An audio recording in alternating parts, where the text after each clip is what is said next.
This is the Editor's Half Hour. Step into the life of an editor for 30 minutes as we discuss the craft of editing, industry trends, and editorial resources. Your host is co-founder and CEO of Peak Publishing Inc., Nadia Jaja Pupa. She is experienced in all facets of the publishing industry, from editing to design, and works with corporate clients and self-published authors. Nadia and her guests are about to share powerful insights and stories on what it takes to be an editor. And this is your host, Nadia Jaja Pupa.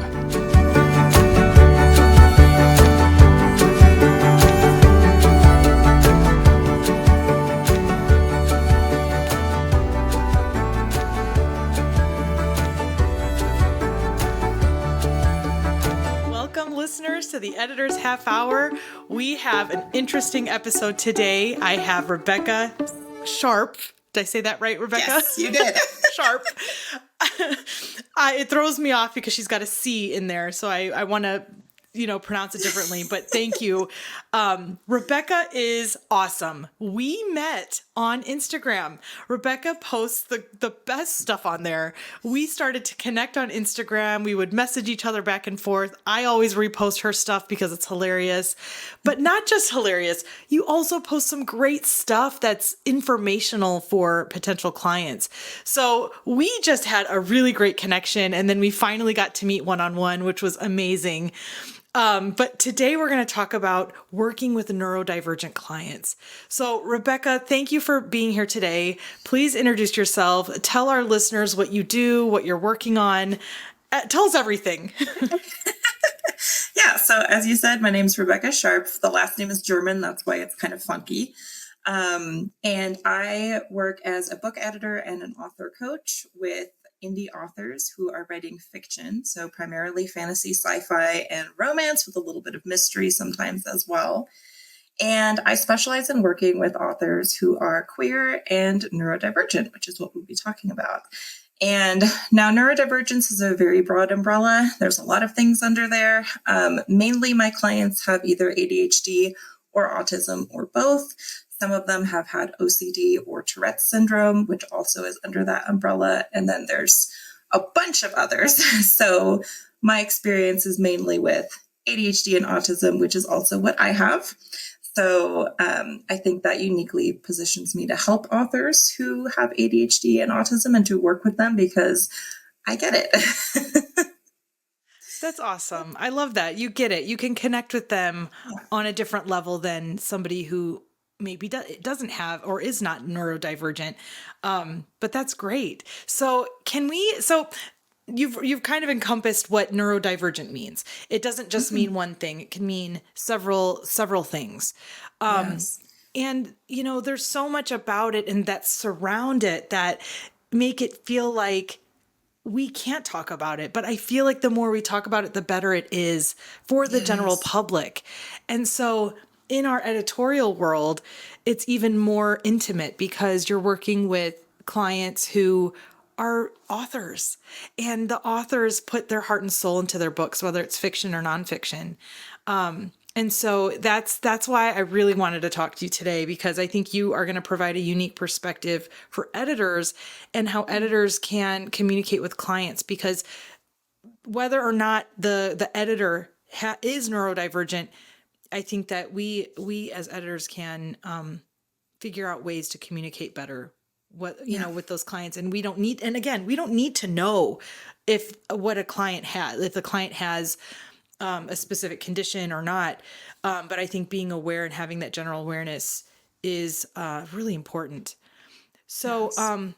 So what can we, let's just be open and honest. Can I call it a condition, a disability? Let's not act like this is taboo, because it's not. Exactly. How do we refer to this, and what words should we use when we're talking about being neurodivergent? Yeah. So most people in the neurodivergent community will call it a disability. Okay. Because it is disabling in the society that we live in. We're often at a disadvantage, or things are, twice or 10 times as hard for us. So disability would be the best way. A lot of neurodivergents don't like the word disorder. So I think disability is probably just the best across the board to stick with. And I'm sure that also varies from community to community, but disability, I would say. Okay. Okay. Yeah. And I feel like that just right there is a big thing because, I think people in general are afraid to say the wrong thing. And it's like, it's Yes. okay. It's okay. Let's just focus on the challenges. So what are some of the main challenges that you face, being neurodivergent? What is it that, can feel debilitating in the work that you do? Yeah. So there's a lot.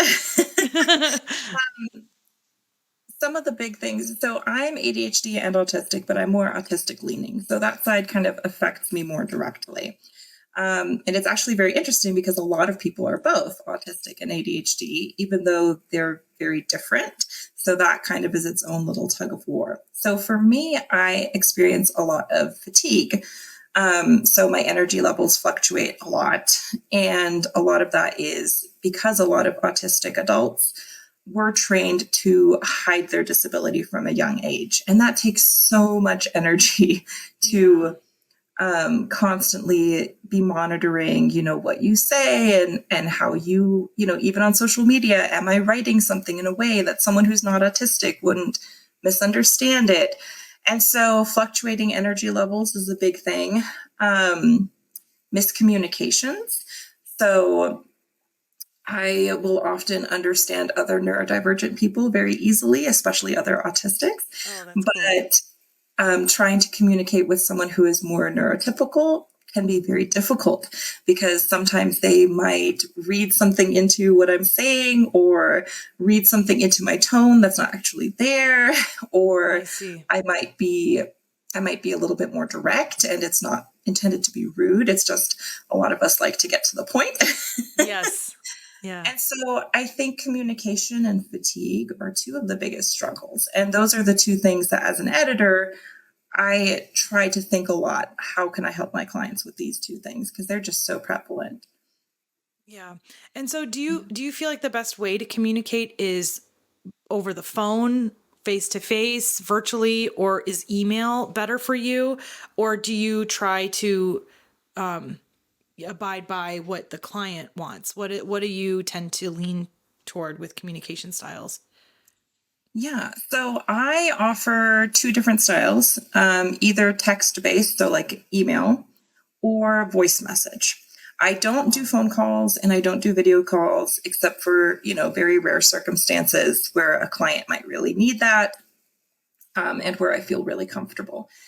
A lot of neurodivergent struggle to process information in the moment, especially on the more autistic side. And so if I am in a live video call with a client, I might not fully understand what they're asking or what they're needing until my brain has had a chance to process, which might not be Okay. until an hour after the call finishes. And so I might not give them the most accurate information or not fully understand what they're asking.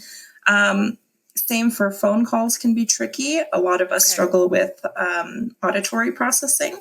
And Okay. so a lot of us are really good at hearing sounds. Like we have a lot of noise sensitivity and we pick up on all the little sounds, but we can't always string those into words very easily. Yeah. And so phone calls can be just very stressful as well because you're trying to focus, okay, what are they saying? And then you have to also think of your answer.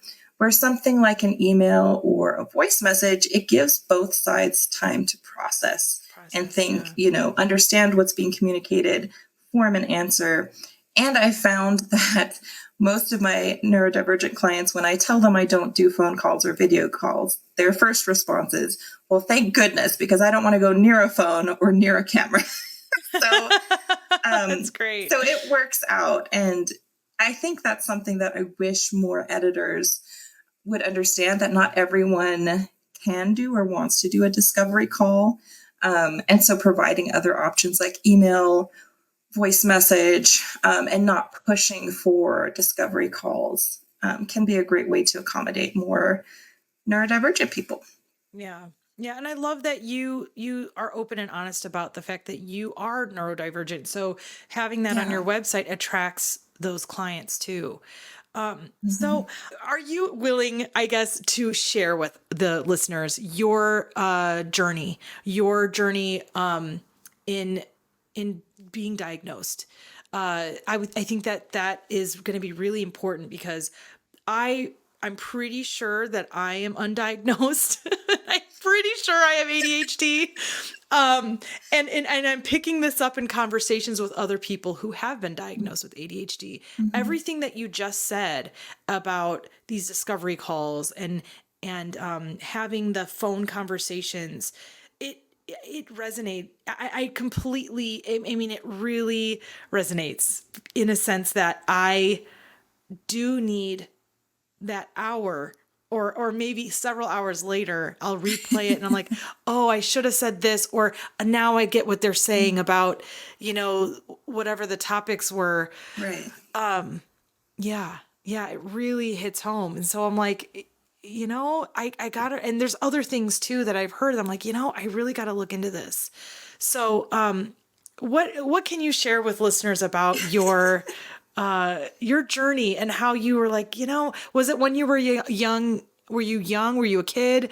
Were you, yeah, see, this is going to be interesting. Whatever you're willing to share, I think is going to be important. So. Yeah, so I did not realize that I was neurodivergent until maybe 2 years ago. So I'm 32 now, so around 30. Okay. And which is wild.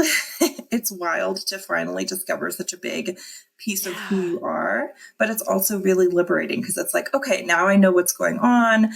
I know what I need to take responsibility for and what I can't control, which is so important.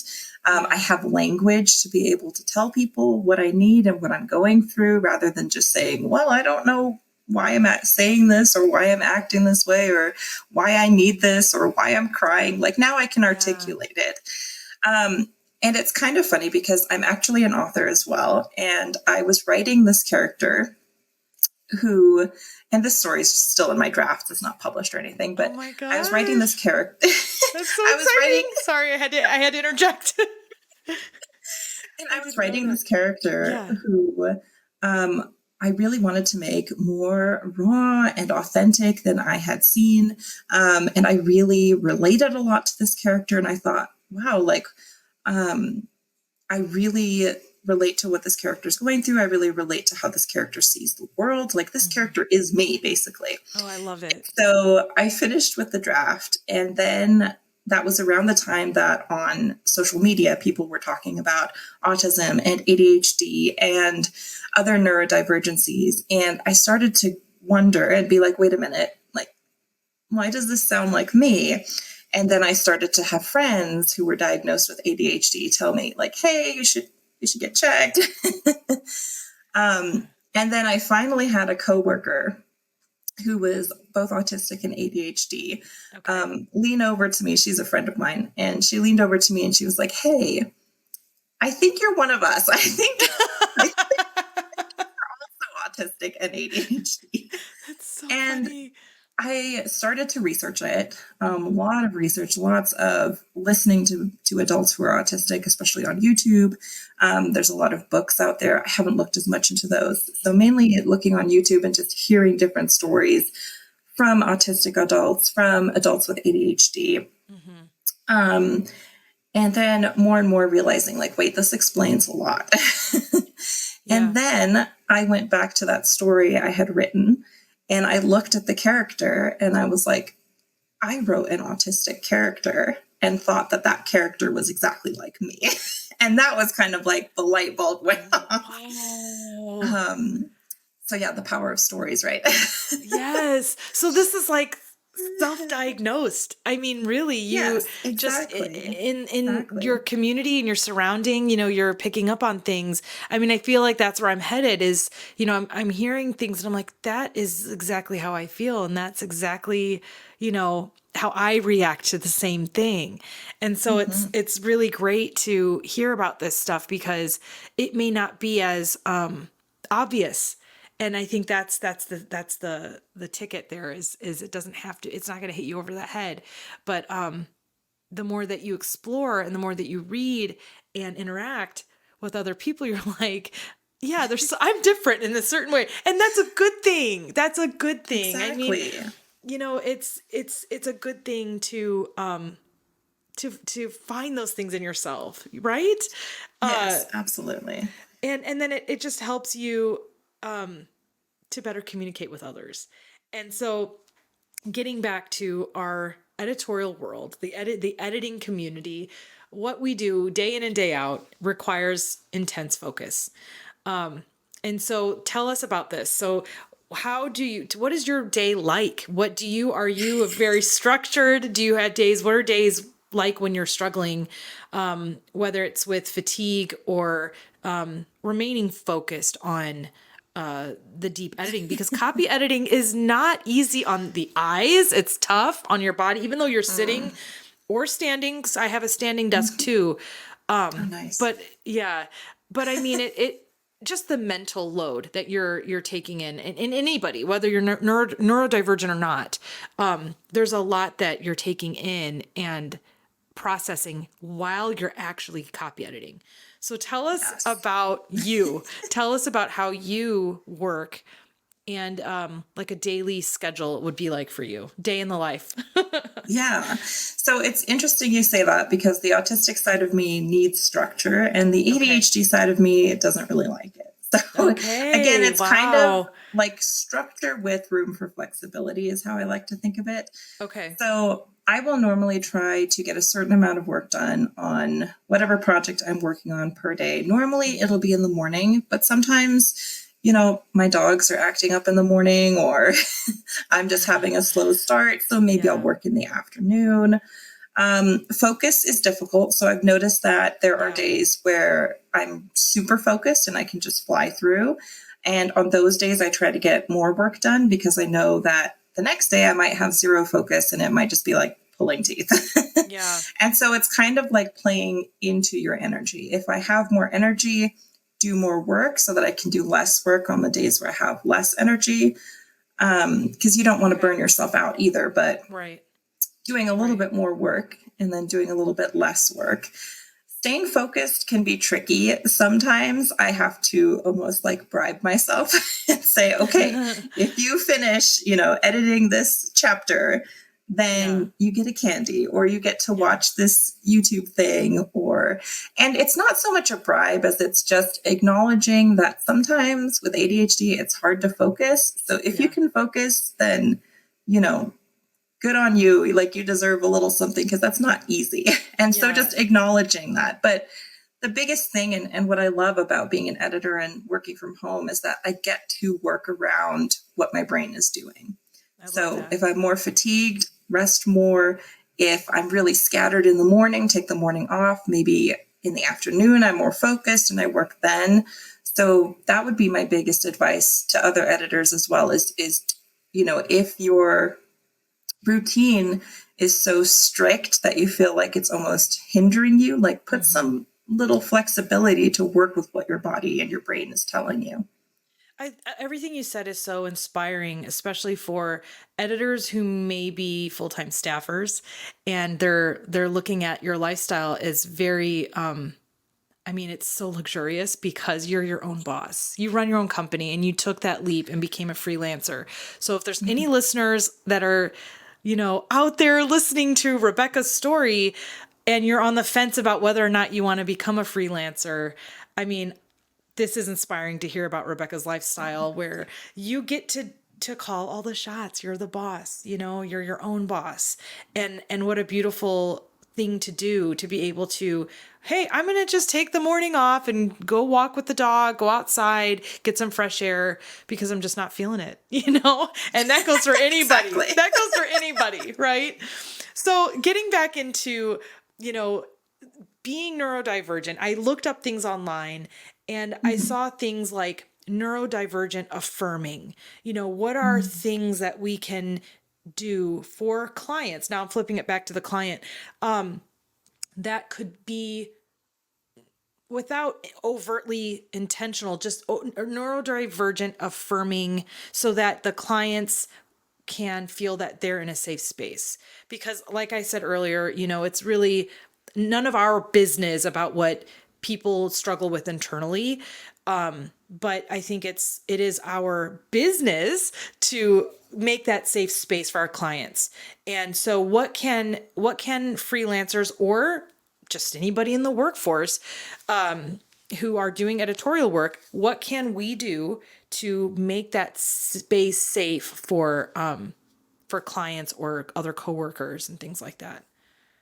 Yeah. And I mean, I have so many ideas on this one. Yeah. So I guess first off, starting with the website, making sure that it's easy to read, that it's very clear, that you're explaining what each service is very clearly, that if you have something that says book a discovery call, maybe you have, a little thing underneath that says, if you're not comfortable with phone calls, we can do an email interview or voice message or whatever, providing different options.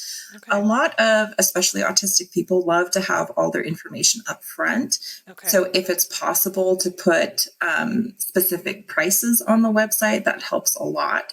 As much info or time frames, or like I said, just explaining each service really clearly, that can be helpful. And then the big part of it too is how you facilitate the editing process. So a lot of neurodivergents might have more questions. I always like to say there's no such thing as a too short there's no such thing as a too long email with a neurodivergent client. Okay. There's no such thing as over explaining. So you might have clients who have extra questions, or who need you to rephrase things in a different way, or who need you to check for understanding. So having that patience of, okay, my clients might have extra questions, and it's not that they're trying to be annoying or trying to be rude. They're just trying to get information in a way their brain understands. So can I rephrase this a certain way?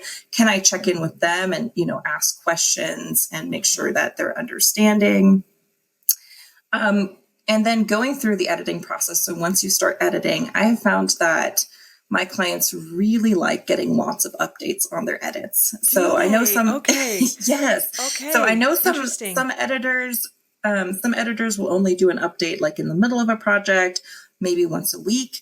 I have actually found that my clients love getting 2 updates a week on how their project is going. Okay. And it doesn't need to be anything in depth. It could literally be, 1 or 2 sentences about, this project is still on track for the deadline, and I love this character, or, whatever.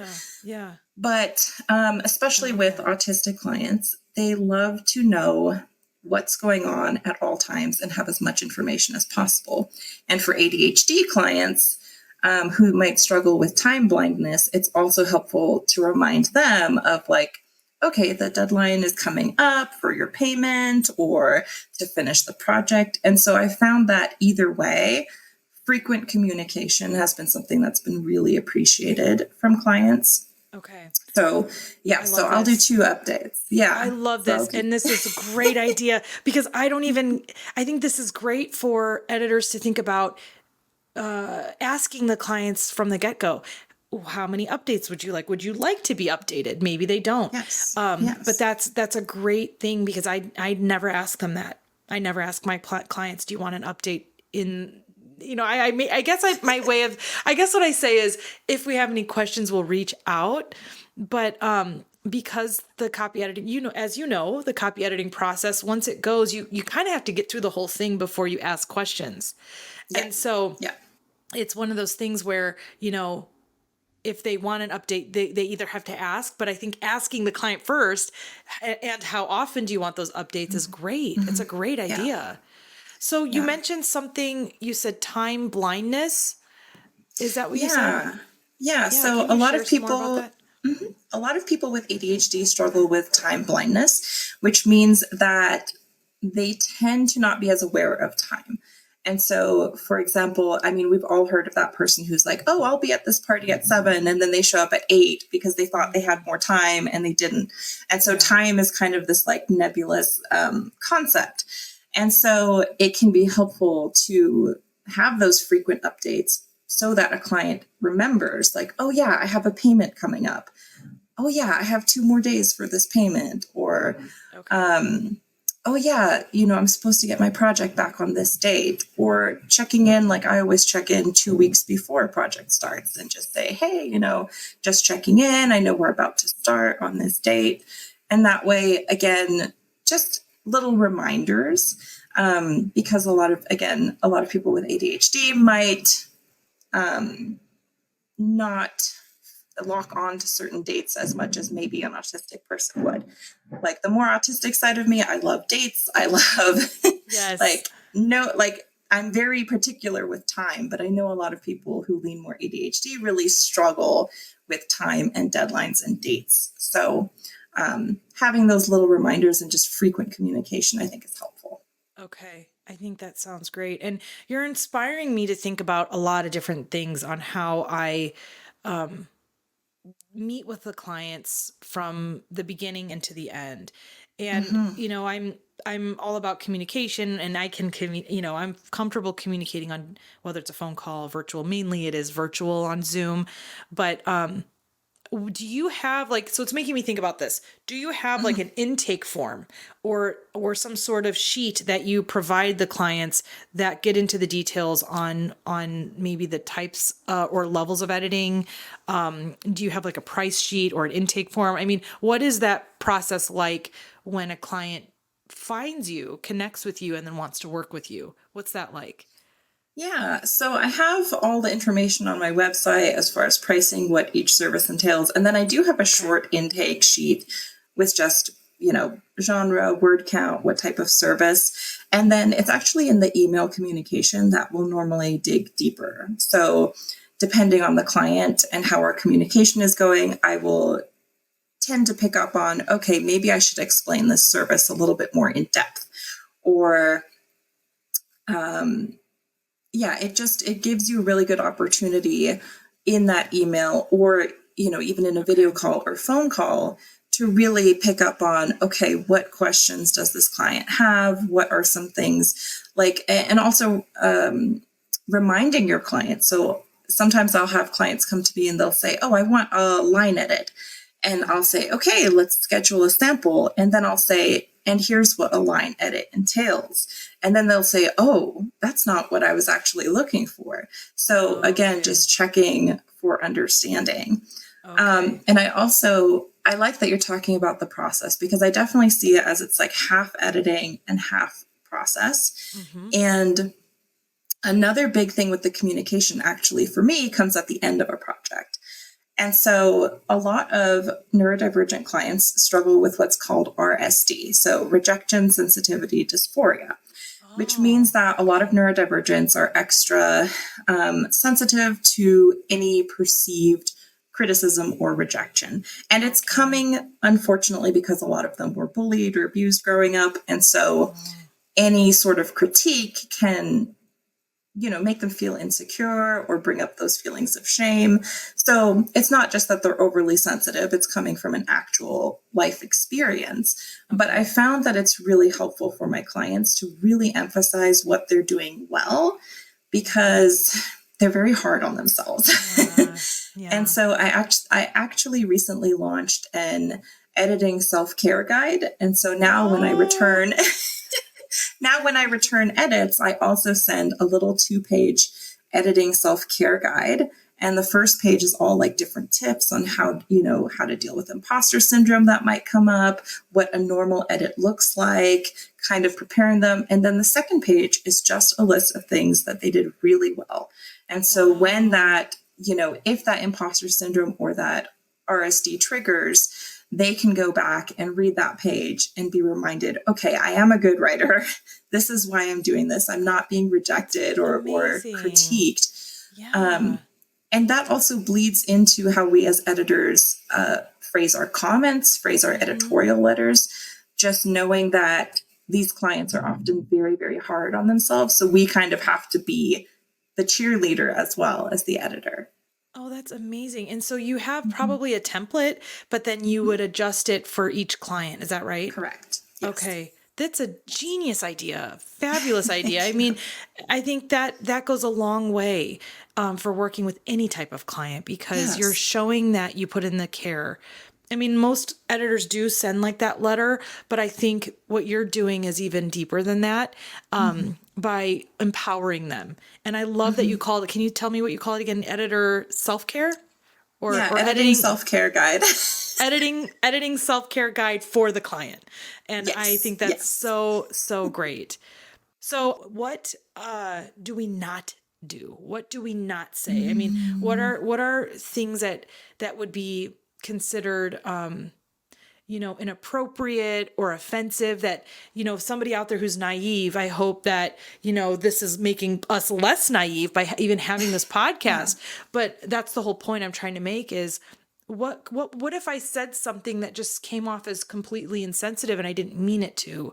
I mean, sometimes it doesn't happen often, but luckily, but for listeners who are just they have no idea, maybe they just received or they're just connecting with a client who just told them that they're dyslexic, or they have ADHD, and the editor's like, well, I don't want to say the wrong thing. What are some things that you've heard out there that maybe don't intend to be offensive but are?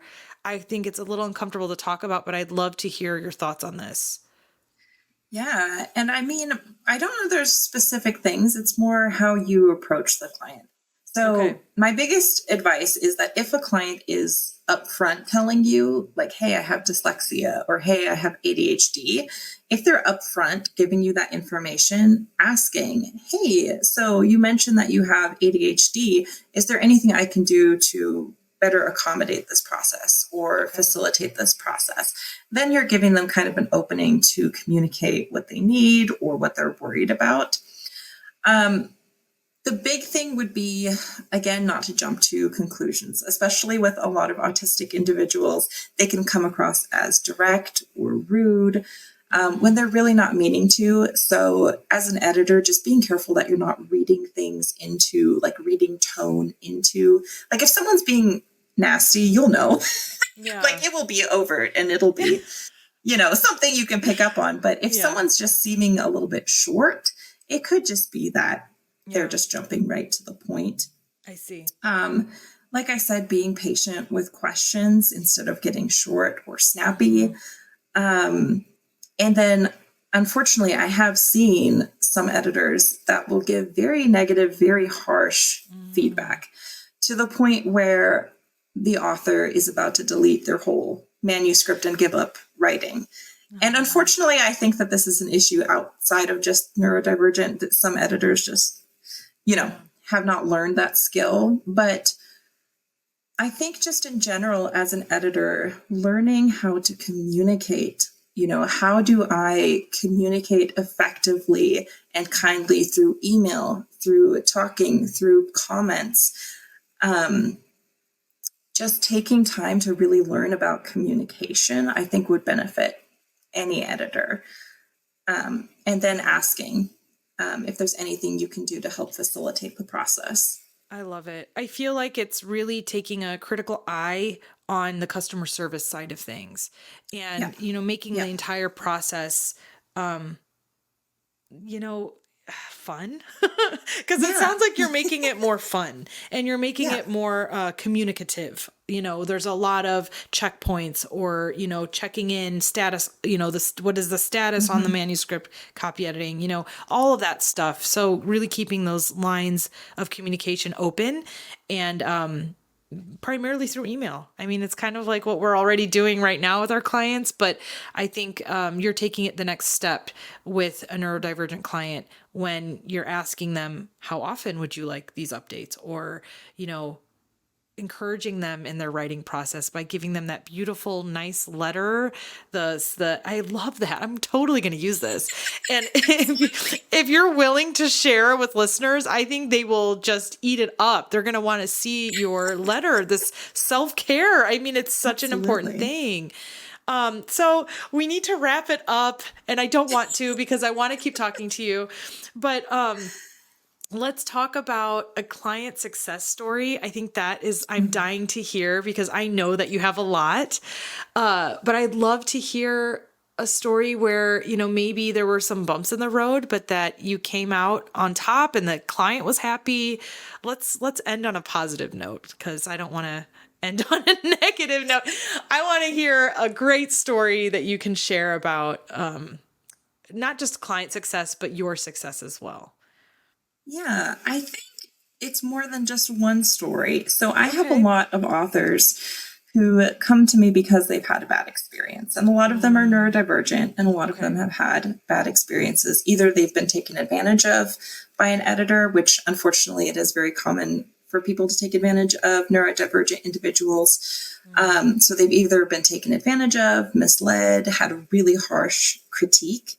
And then they'll come to me and they'll say, hey, I've had, a really bad experience with my last editor, or I just had one who had their last 2 editors were not good experiences. So I was number 3 to try and fix this now. And and I think it's a very satisfying type of challenge, though, to see, okay, how can I turn this around?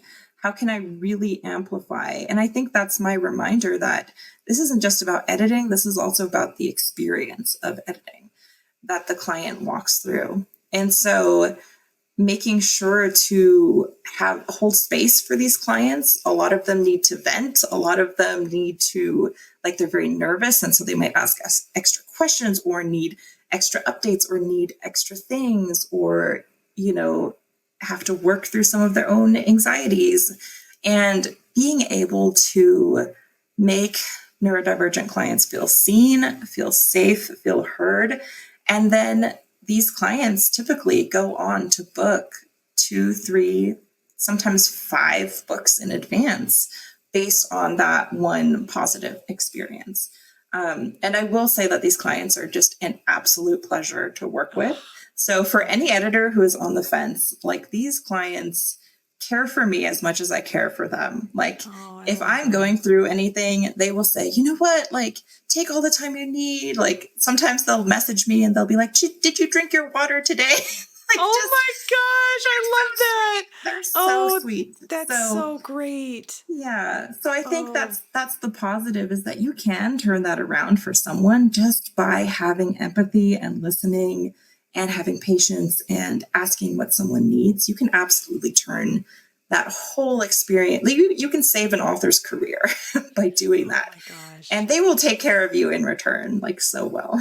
That is so wonderful to hear. I love that. And it's just giving us insight into what it's like to work with you. So I'm so thankful to have you on the podcast. I want to make sure that we didn't really get into resources or references. So I'd like to, you can share that with me after the recording, and I'd love to put some links in the show notes. So listeners who want to learn more ways to create a neurodivergent, affirming environment for your clients. Any other things that you'd like to add on to what it's like to work with you, what it's like to work with a neurodivergent client, and then also, how can we find you? What is your website? What is the best way to find you?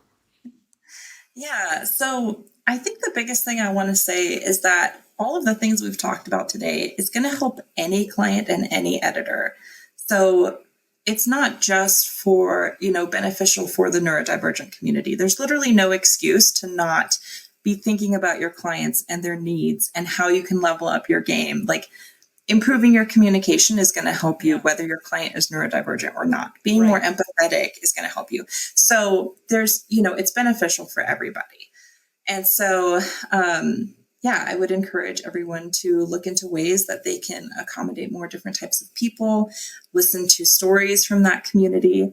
And then as far as finding me, so I am on scrollworkedits.com. That's my website. And then I'm also on Instagram at Scrollwork Edits, and on Threads. I do have a TikTok. I can't figure out how to make it work. So mainly Threads and Instagram is where I'll be.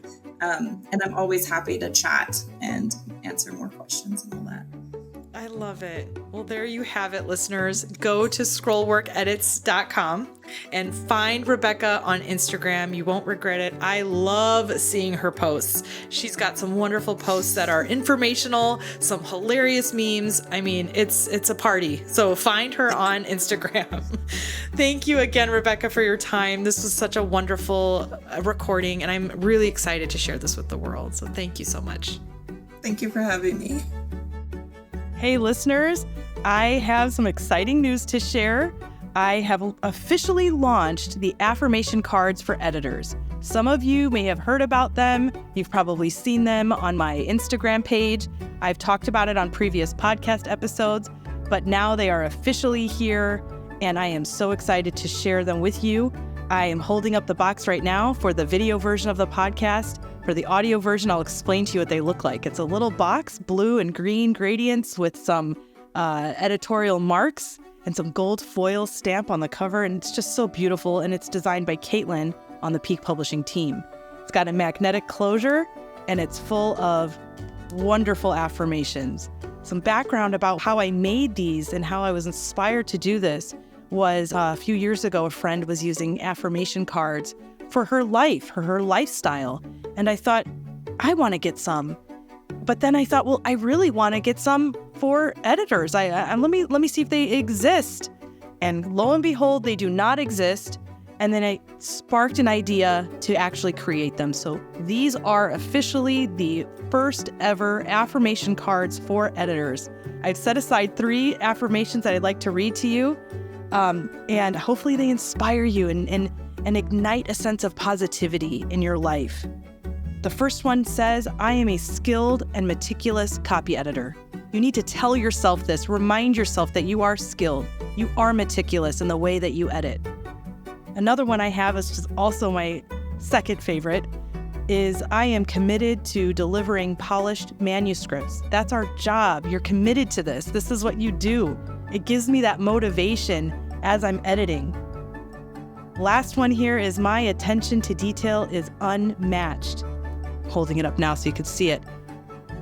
These cards are meant to sit in a little wood stand that I'm holding up to show so that you can look at them every day. You could pull a new card every day, have it at your desk, make it part of your morning routine, and it's just a way to get yourself motivated, excited, and positive about the work you do, because oftentimes you question yourself. I do it all the time. Even though I have several years of experience, it's inevitable that you will question yourself and think that you might not know what you're doing, but you do know what you're doing. So take a chance to check out my website, peakpublishing.com/shop, to take a look at the cards, see what they're all about, and purchase your copy today. Thank you for listening to the Editor's Half Hour. This podcast is your go-to resource for editorial trends, opening the discussion for new ideas through the real-life stories of editors. For more information about Nadia Jaja Pupa and her business, visit peakpublishing.com. That's PIQUE publishing.com. And remember to subscribe and follow the Editor's Half Hour wherever you get your podcasts.